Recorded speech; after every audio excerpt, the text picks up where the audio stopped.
Introducing that big guy who's been trying to be funny for the last 6 years and is gradually getting a little bit better at it. He went from 0 to hero, basically. What this really means. Yeah, Joey Walts. Let's get him.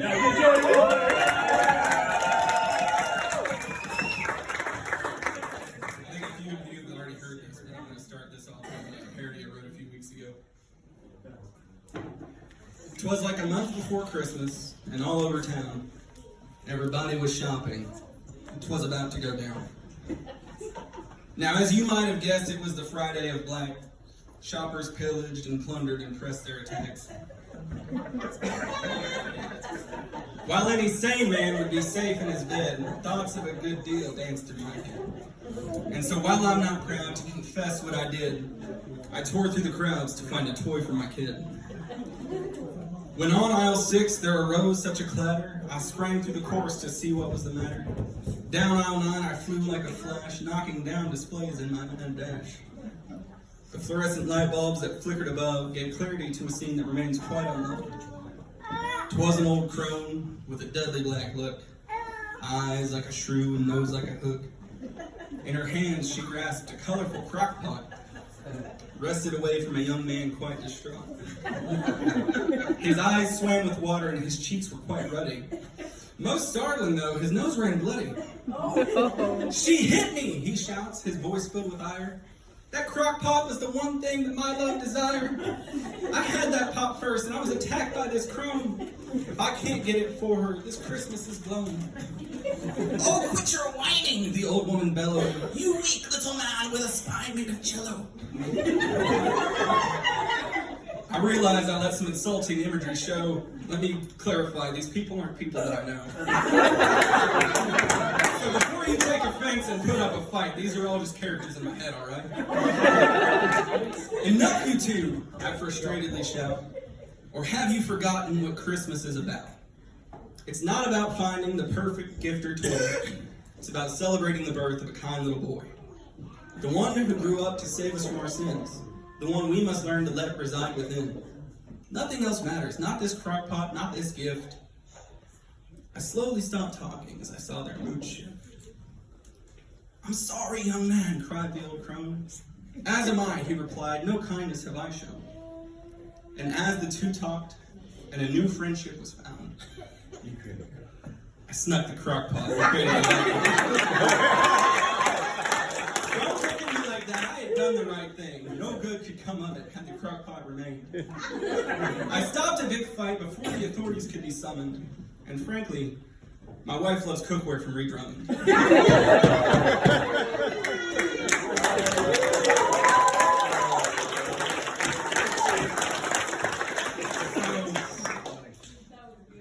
You guys remember in high school, they'd give you like this big project. And they'd give you the whole semester to do it. Maybe it's a research essay or paper or something along those lines. You get the whole semester trying to get it taken care of. And that first month, you really knock out a lot of it. You think, man, I've got this going, I can relax a little bit, I can breathe. You blink and it's due in a week. And so now you've got all this research and all this work that you're trying to cram into just a few days' time. You're panicking, you're basically just running off of caffeine and spite trying to get it done. I wrote the month before Christmas back in March. I wrote the rest of this about 2 weeks ago. Procrastination definitely hit the Walts household, specifically its head. That's what my generation does, though. We procrastinate and we lack common sense. I've heard every one of you old folks say that. Amen. We procrastinate and we lack common sense. You say that, and then about 30 seconds later, you ask me how to open up the camera on your phone. I'll make the allowance, though. It does seem like common sense seems to be a recessive trait. There's a few of my friends got a good head on their shoulders, but not a whole lot of them. It really does seem like it's just, we're getting dumber and dumber. And I think part of why people my age were dumber as a people, as a society, is you're not allowed to call people out for being stupid anymore. That's mean. That's offensive. Stupid people should be told when they're stupid. Amen. That's the gospel. Because at least then they get the chance to fix it. Right? Everybody should have that one friend that can call them out and hold them accountable when they're being an idiot. My wife is that friend for me, and she loves to point out when I'm being an idiot. It's one of her favorite pastimes, actually. I don't have proof. I'm pretty sure there's a game she plays in her head. Oh, he forgot his wallet. That's 6 points. Oh, he didn't kiss me on his way out of the grocery store. That's 9 points. I think another 15 as she gets that new handbag. Yeah. She loves to point out when I'm being an idiot. She always does it with a smile on her face. To be fair, though, stupidity is like one of my main features. If I had come with a Carfax report, lovable moron would have been the sub. I'm one of those people in my generation. We're lacking in the common sense area. Maybe more than some other people my age, but I'm definitely not as competent as my grandparents when they were my age. It's not even close. When my grandpa was my age, when he was 24, he had 2 kids already. He was working in the stockyard.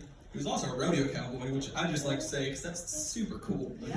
And he had already served in the military as a reconnaissance Jeep driver. I don't remember the exact term for that, but that's what he was. I thought it was awesome. He'd never say it or even admit it to himself, but he's one of the coolest people I've ever met. Just very competent, very level-headed. Awesome dude. Very cool. I think the only thing he had wrong is he did live in California at the time.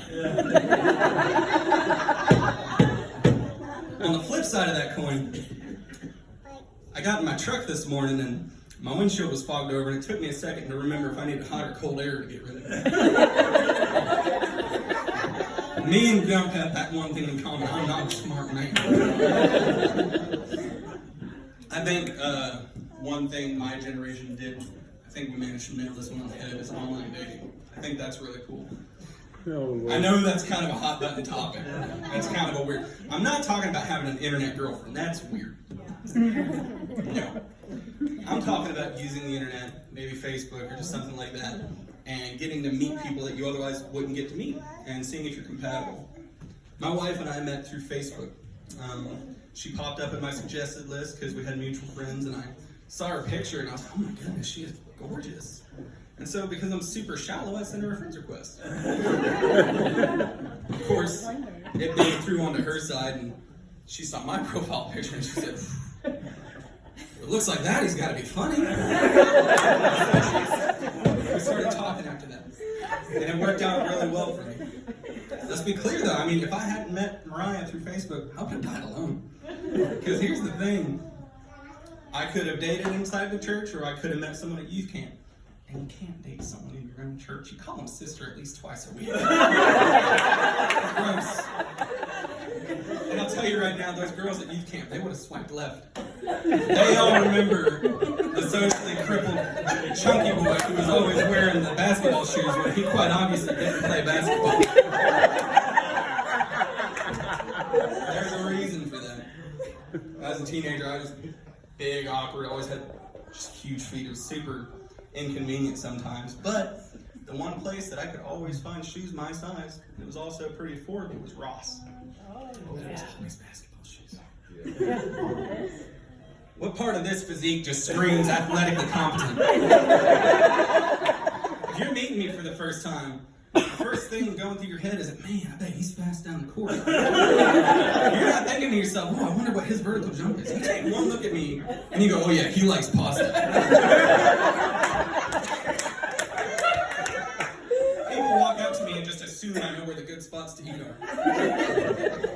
We went down to Texas a few weeks ago for a friend's wedding. We were in a town called Allen, Texas. And Mariah looks at me, she goes, so where are we going for dinner tonight? And I said, I've never been here. She goes, well, I just assumed you'd done some research. That's true. Admittedly, I had done some research. We went to Cheddar's. That's not the point. Where was I going with this? Online dating. Right. Online dating is pretty cool. It worked out well for me. It could maybe work out well for you. And anyone who says that's stupid or it's never going to work, they can hush. That's probably the one thing we got right. That's it. I mean, you look at most people my age and we're not doing that great. You look at people younger than me, it's even worse. I think the one exception that I personally know would probably be Caden Cheek over here. Oh yeah. Just sitting over there like someone ordered Captain America off of Wish.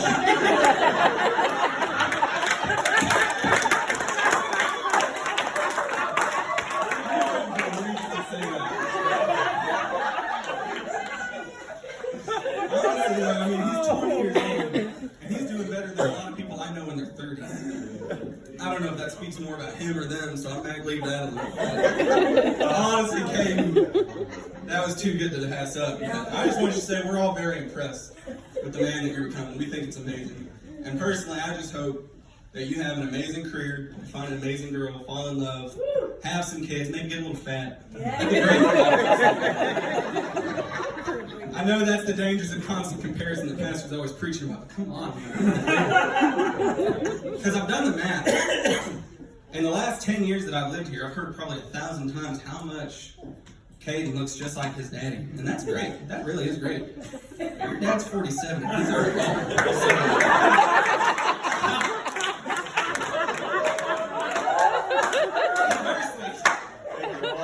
I've also heard my whole life that I look just like my dad. Does not qualify as good news. But he's 48 and he's got a full head of hair.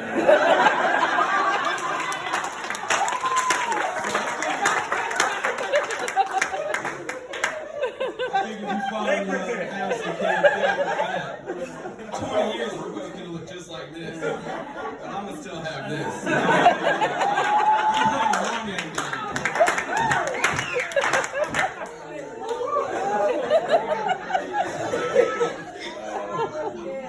I'm getting a little worried about the she-bears, so let's change the topic. Odor's always been a good standby.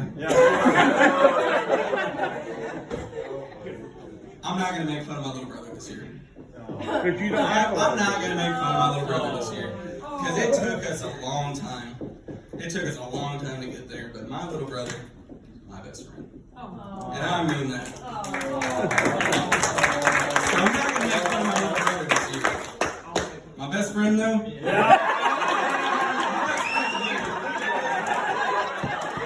Yeah, loophole. I found one. You would not believe the things that comes out of this boy's mouth. Well, true. We can believe it.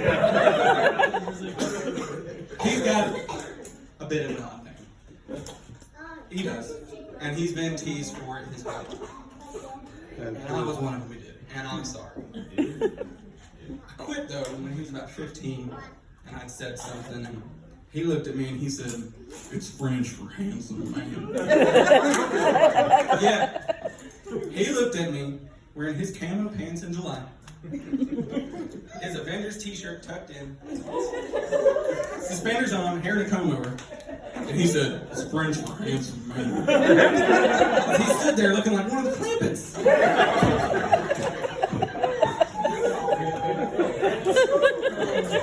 But I'm not going to make fun of my little brother. So, I guess it was almost about 2 years ago now. We were pregnant with Brielle at the time. We were down to one car. And Mariah needed to get to a doctor's appointment. Boder was very kind and very helpful. He offered to take her to the doctor's appointment for us, which was super helpful. I very much appreciated it. So Mariah gets home that night, and she starts to tell me a little story about when she was getting into the car with Boder. He's on the phone, and she tells me she steps in, looks to her left, and he's about halfway through a 30-ounce roll of cookie dough. No, go ahead and react. You heard that right. A 30-ounce roll of cookie dough. You know those 24-ounce drinks that you can get at the grocery store? Bigger than that. It was a 30-ounce roll of cookie dough. And so, he mistook her look of horror for one of interest and grins. He said, "Yeah, I've been working on it since last night."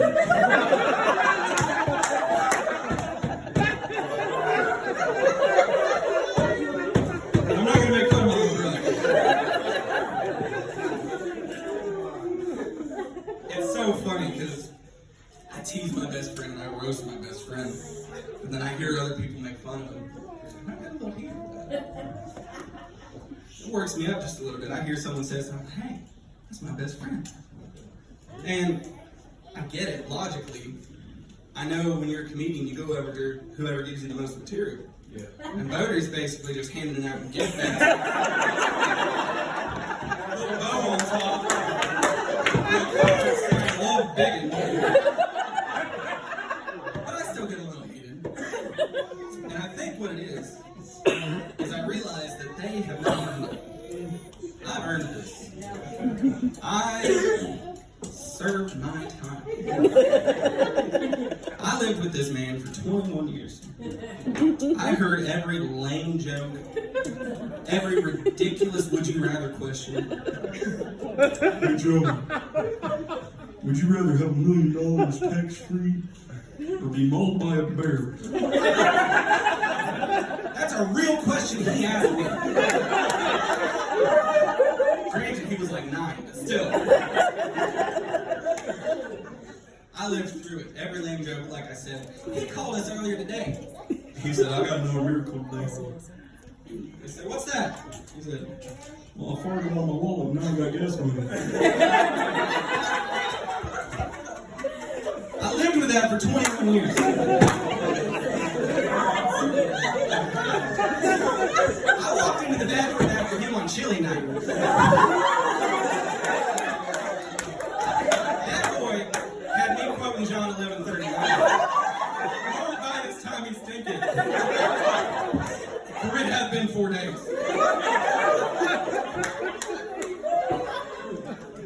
But I'm not going to make fun of it. I'll leave those two. No, I'm sorry. Oh, man, it's been a crazy year. Brielle, my daughter, sitting right there in that little leopard print dress, is going to be 18 months Friday. And not one of y'all told me that a toddler is actually a feral goblin. And I take it personally. I come home expecting to see my beautiful wife and daughter. I walk through the door. Brielle's running around the living room in a diaper, a pair of pants on her head, and one shoe. She's banging her pots together. And Mariah's chasing her around the living room, at least trying to get the other shoe on. And there's just Ritz crackers everywhere. Because Ritz crackers are both her favorite and least eaten snack. Nibble, nibble, nibble, nibble, drop. And that's it. But we love her. No, we love her. We love her. And we love all of you for being so great to her. We love the family that she has here. We appreciate that so much. And we think, with a lot of prayer, y'all and Miss Rachel are going to be okay. One thing that she's got going for her is all of her aunties, all her aunt figures.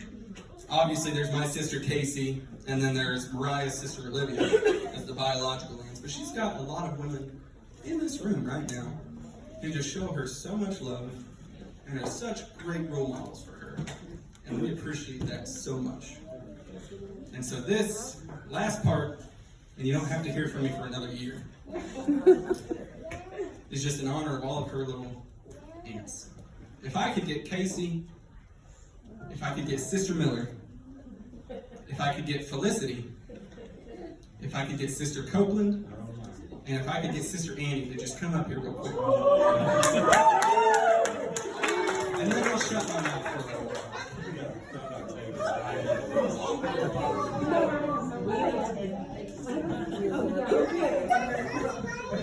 Sounds like an escape. Oh, I can take her, I think. All right.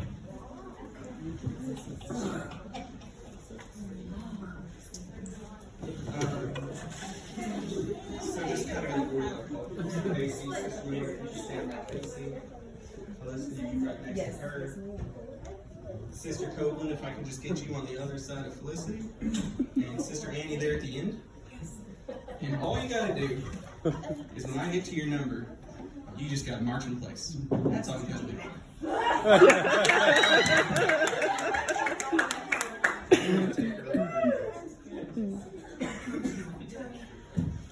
I love you. Alright. Let's start with my lovely sister. The ants go marching one by one, hurrah, hurrah. The ants go marching one by one, hurrah, hurrah. The ants go marching one by one. This one hates when I poke fun, and they all go marching to the house to boss me around. And the ants go marching two by two, hurrah, hurrah. The ants go marching two by two, hurrah, hurrah. The ants go marching two by two. This one makes a phenomenal soup, and they all go marching into the house to make sourdough. Dun, dun, dun. The ants go marching three by three, hurrah, hurrah. The ants go marching three by three, hurrah, hurrah. The ants go marching three by three. This one is Breeze, total bestie, and they all go marching into the house to play dress up and say, "Go off, sis." The ants go marching four by four, hurrah, hurrah. The ants go marching four by four, hurrah, hurrah. The ants go marching four by four, and this one is married to the youth pastor, and they all go to the house to make cookies that have walnuts in them. 1 second, that's super messed up. That's super messed up. You know what we're gonna do? Every year, you come in and you say, "Hey Joe, you see all these delicious cookies on this plate? They're for everybody but you." And I hate it. Dun, dun, dun. The ants go marching five by five, hurrah, hurrah. The ants go marching five by five, hurrah, hurrah. The ants go marching five by five. This one can't reach the pedals to drive.